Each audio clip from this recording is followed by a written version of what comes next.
When my mother-in-law snatched the USB drive from my dining table, she looked me straight in the eye with a cold, hollow smile. She looked at me like I was a complete stranger, someone who did not matter at all. She leaned in closer and said, "You were just his wife, Maya. The family name belongs to us. You have no right to anything he built." She had no idea that my living room security camera was recording every single second of that conversation. And she certainly did not know that 3 months later, I would be standing on her front porch, in front of the whole neighborhood, with the local sheriff by my side. I would be holding the deed to her $2.5 million house, along with a final, non-negotiable eviction notice. If you have ever had greedy, heartless family members treat you like absolute garbage during the worst moment of your life, and you wanted to see them face real mathematical karma, hit the like button, subscribe, and settle in, because this is the full story of how I stayed quiet, planned everything in the shadows, and took back every single thing that belonged to us. My name is Maya. I am 31 years old, a senior cloud security architect, and until 2 years ago, I believed I was living a peaceful, perfect life. I met my husband, Julian, when we were both 24 years old. Julian was brilliant, a software developer with an infectious laugh, and a heart that was far too good for this world. When we first started, we had absolutely nothing. We built our technology firm Ether Analytics from the ground up, in a tiny freezing one-bedroom apartment. For 3 long years, we survived on cold coffee, instant noodles, and pure determination. We worked 18 hours a day, sitting side by side at a cheap wooden desk. Julian designed the visual interfaces, while I built the deep, complex security code behind the scenes. I wrote the patents, I structured the corporate filings, and I spent endless nights fixing bugs in the algorithm. Every line of code, every pitch deck to investors, every tear we shed when we almost went bankrupt, we shared together. By the time Julian turned 32, all our hard work finally paid off. Ether Analytics was becoming a major player in the tech industry. We were not billionaires yet, but our company was comfortably profitable, valued at over $4 million, operating out of a beautifully renovated downtown office. We were finally ready to start a family and enjoy the fruits of our labor. And then, on a quiet Tuesday afternoon, my entire world collapsed. Julian was driving back from a client demonstration 2 hours outside the city. It was raining heavily, and a heavy commercial truck hit a patch of black ice, crossed the center divider, and slammed into Julian's car head-on. He died instantly. I cannot even begin to explain the physical, crushing pain of that kind of grief. It is not just sadness. It feels like a heavy weight pressing directly on your chest, taking away your ability to breathe. For the first 2 weeks, I was a ghost. I could barely crawl out of bed to drink a simple glass of water. I kept looking at his shoes near the front door, waiting for him to walk in and laugh. And that was the exact moment when the vultures decided to strike. Julian's family, specifically his mother, Eleanor, and his 34-year-old brother, Marcus, had always treated me with cold disdain. Eleanor was a woman who prided herself on high society events, expensive dresses, and old family pride. She always looked down on me, because I came from a normal working-class family and spent my time coding on a computer instead of attending charity galas. Marcus, on the other hand, was 34 years old, completely unemployed, and lived entirely on his mother's allowance.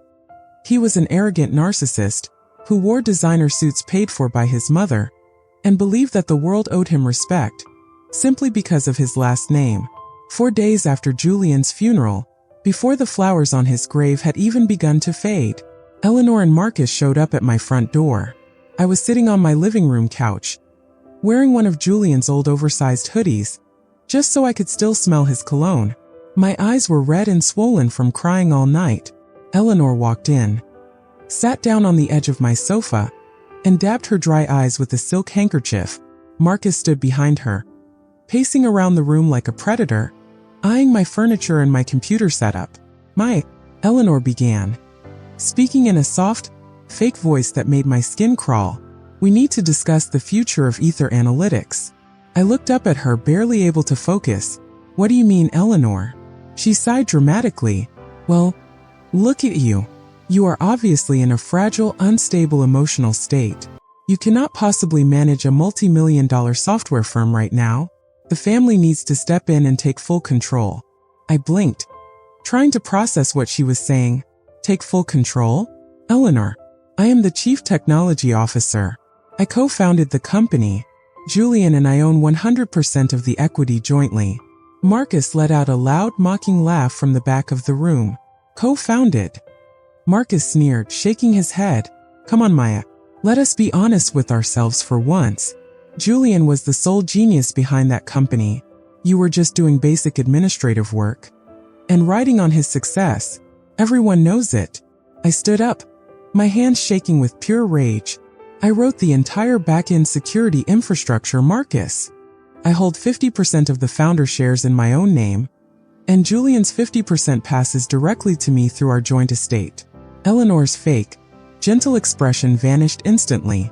Her eyes turned into cold, hard ice. We have already spoken with our family estate lawyer, Maya. She said coldly, the company uses the Sterling family name in all its marketing materials. Julian built that business using our family's reputation and status. Marcus is going to step in as the new chief executive officer immediately. To protect my son's legacy, you will hand over the master server encryption keys and all financial accounts today. I looked at both of them, feeling a cold anger rise up inside me. No, I said quietly, get out of my house. Marcus stepped forward, aggressively dropping a thick paper folder onto my coffee table. You do not have a choice, Maya. He said, leaning over me. We are filing an emergency petition in probate court tomorrow morning. We are challenging Julian's will on the grounds of undue influence. And we are freezing every single bank account tied to the company. Do you have the money to fight a 2-year legal war against our family trust? He added with a smirk, because I guarantee you, you will be completely bankrupt before we even reach the first trial. While I was looking down at the legal papers on the table, Marcus reached over to my desk. He grabbed the primary external backup hard drive, which contained our proprietary master security deployment keys, and shoved it deep into his inner jacket pocket. Hey, give that back. I yelled, lunging forward. Marcus pushed me back onto the couch with his arm. Eleanor stood up slowly, smoothed down her designer skirt, and looked down at me with total contempt. You were just his wife, Maya. She repeated, her voice dripping with poison. The family name belongs to us. You do not belong in our world. And you certainly do not belong in his company. They turned around, walked out, and slammed the heavy oak door behind them, shaking the picture frames on my wall. I collapsed onto the floor, clutching Julian's hoodie to my chest, and cried until my body was physically exhausted. The disrespect, the sheer greed, the absolute lack of human empathy while I was drowning in grief, it felt like a physical knife in my back. They thought I was weak, because I was crying. They thought that because I was grieving, I was just going to surrender, and hand over everything Julian and I had sacrificed our youth to build. They forgot one very simple, very dangerous fact. I was not just Julian's wife. I was the architect of the entire system. At 2 o'clock that morning, sitting alone in the dark, holding a cold cup of black coffee, the heavy grief in my heart turned into something cold, sharp, and calculated. A quiet, terrifying clarity took over my mind. They wanted a war. I was going to give them one, but I was not going to fight them in a long, expensive probate court, where greedy lawyers eat up all the money. I was going to destroy them using the exact same thing they cared about most: money, status, and power. Step 1. I checked my home security footage. My living room camera, which I had installed months ago to watch our dog, had captured every single angle of their visit. It recorded Eleanor's threat to freeze my accounts, Marcus pushing me, and most importantly, Marcus stealing the master encryption hard drive off my desk. Step 2. I decided to do something Marcus was far too lazy to ever do. I performed a deep, forensic financial audit on the famous Sterling Family Trust. For 3 days and 3 nights, I sat in front of my monitors, digging through public land records, corporate registry filings, tax documents, and court liens. And what I discovered was an absolute goldmine. The wealthy Sterling family, was nothing more than an empty house of cards. Eleanor's late husband had indeed left her a substantial fortune decades ago, but years of reckless luxury spending, failed country club investments, and funding Marcus's ridiculous failed business ideas had drained the trust down to nothing. To maintain their high society lifestyle, Eleanor had secretly taken out a massive $1.8 million private mortgage against her grand country estate. Even better, the private finance company holding her loan was currently in financial trouble and actively looking to offload risky, delinquent debt to independent investors for fast cash. Marcus had threatened to use their endless wealth to drain my bank accounts. In reality, they were living on borrowed time and borrowed money. I picked up my phone and called my personal wealth manager, Arthur. "Arthur," I said, my voice completely emotionless, "I want you to liquidate my entire personal stock portfolio today." Arthur paused on the line. "Maya, are you sure? That portfolio is your life savings. That is almost $2 million in liquid capital. What are you planning to do with it?" I looked out the window at the night sky and said, "I am going to buy my mother-in-law's debt. And then I am going to buy her house." For the next 8 weeks, I played completely defeated. When Marcus's high-priced lawyers filed their foolish probate motions, my attorney deliberately filed slow, messy responses. We made it look like I was panicking, running out of funds, and slowly breaking down. Marcus and Eleanor grew incredibly arrogant. Marcus even started walking into the Ether Analytics headquarters, where I had temporarily paused operations.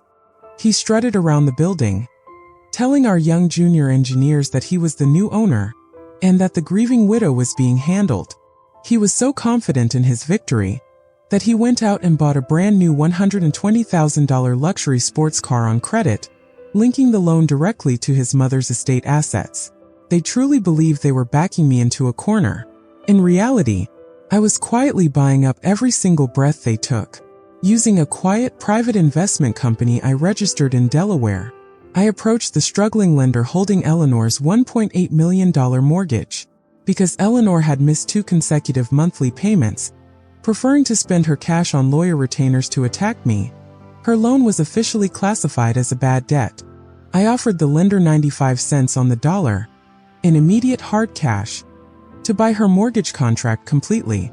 Hungry for instant cash, they signed the legal transfer documents within 48 hours. Just like that, I was no longer just Julian's widow. I was Eleanor Sterling's primary secured mortgage lender, and I was far from finished. I dug deeper into public records and found an old forgotten commercial loan from 5 years ago. Julian's father had set up a $450,000 line of credit for Marcus to open a luxury lounge, a business that failed in less than 6 months. Eleanor had personally signed as the guarantor for that debt. The collection agency holding that unpaid note had given up on collecting it years ago, as it sat dormant accruing huge default interest fees. I bought that debt too, for pennies on the dollar, through my private company. Total money spent, $2.1 million. Every single cent of my personal savings, gone. On paper, I was completely broke. In reality, I owned every single piece of ground they stood on. I turned my focus back to Marcus and the stolen hard drive. Marcus had taken that backup drive to a high-end software technician, trying to bypass the encryption so he could claim our core software as his own invention. What Marcus did not understand about high-level computer science is how asymmetric encryption works. The hard drive he stole contained only the public authorization key. It was completely useless without the matching private key, which was safely stored inside my encrypted cloud server. And even better, the second Marcus plugged that stolen drive into an internet-connected computer, my automated security protocol activated. It immediately recorded his exact IP address, the physical serial number of his machine, the exact time of connection, and uploaded the data directly to my private server. He had walked straight into a digital trap. I immediately walked into the state cybercrimes division and handed the lead investigator a complete evidence packet. I gave them the high-definition video of Marcus stealing the drive and the automated system logs proving he attempted to access stolen proprietary trade secrets. A felony warrant was issued for his arrest that very afternoon. I officially triggered the final legal default process on Eleanor's mortgage. 30 days later, the legal cure period expired, without a single penny paid by Eleanor. It was a crisp, quiet Friday morning. I drove up the winding driveway to the Sterling estate. Sitting next to me in the car was Sheriff Davis, along with 2 court officers carrying a stack of legal enforcement documents. We walked up the wide marble steps, and I rang the doorbell. A minute later, Eleanor opened the door. She was wearing a silk morning gown, holding a porcelain teacup in her hand. The moment her eyes met mine, her face twisted into absolute disgust. "What on earth are you doing on my property, Maya?" she snapped. "I told you. Any communication must go through our legal team. Get off my porch before I call the police." I calmly took a step to the side and looked at the officer. "You do not need to call the police, Eleanor. They are already here." Sheriff Davis stepped forward, taking off his hat. "Eleanor Sterling, I am serving you with an immediate court-ordered execution of foreclosure and writ of possession on behalf of Northridge Capital Holdings." Eleanor's hand began to shake uncontrollably, sending hot tea spilling over the edge of her porcelain cup onto her gown. "Northridge Capital," she stammered, her voice trembling. "I do not know who that is. My mortgage is held by Apex Financial. Apex sold your non-performing loan 8 weeks ago, Eleanor," I said, taking a step closer to her. "To me, I am the sole owner of Northridge Capital. You are 3 months delinquent on your primary mortgage and 6 months behind on the commercial guarantee for Marcus's failed lounge." That moment, Marcus came running down the grand staircase inside, wearing a designer tracksuit, holding his phone. "What is going on out here?" Marcus yelled, pushing his way to the front door. His face drained of every single drop of color the moment he saw me standing there with the sheriff. "You are lying," Marcus screamed, his eyes wild with fear. "You do not have that kind of money, Maya. You are broke." I looked him dead in the eye, my voice steady and cold as ice. "I sold every single share of my personal tech stock, Marcus. Every dollar Julian and I earned over 7 years. I used it to buy every single piece of your family's debt. I own your mother's house. I own your car loan. And I own the judgment on your failed business." Eleanor let out a sharp, horrified gasp, stumbling back against the doorframe. "You cannot do this," she shrieked, breaking down into hysterical tears. "This is my home. This is the Sterling family estate. You cannot kick me out.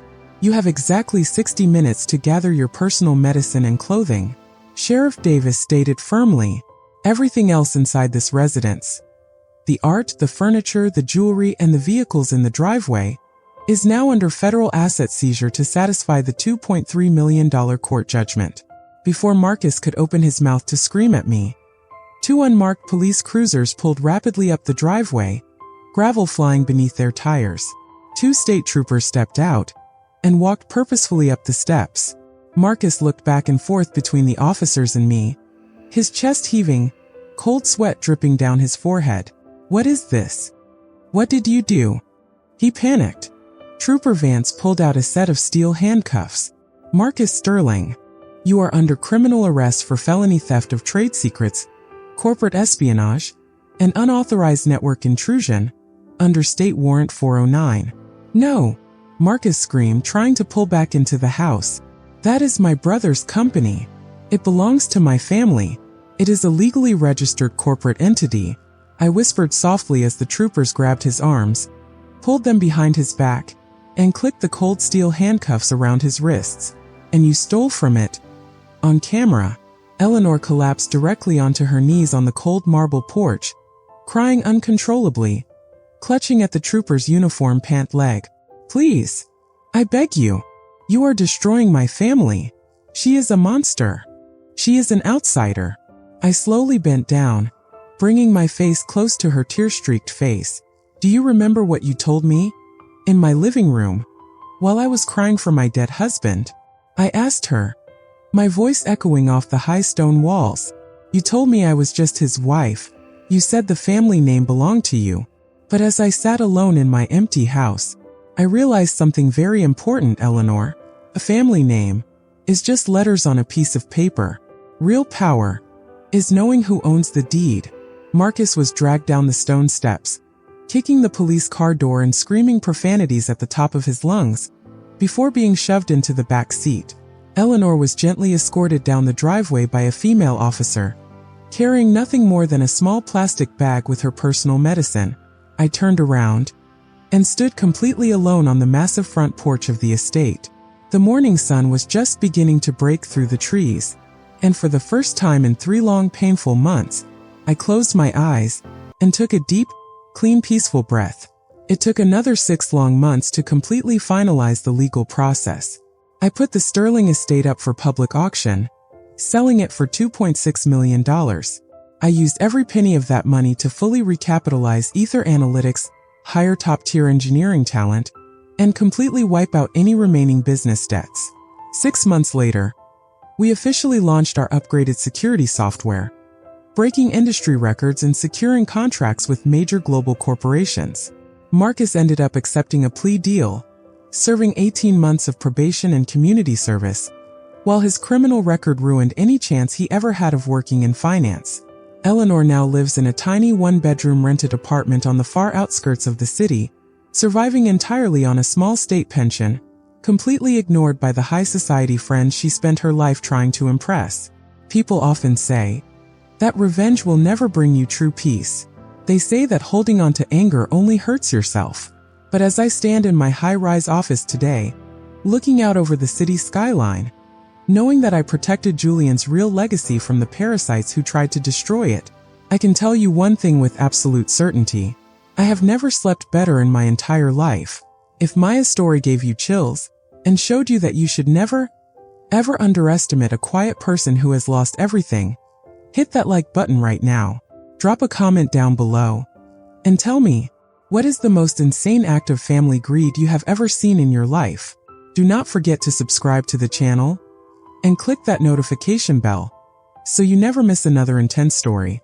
Thank you so much for listening, and I will see you in the very next video.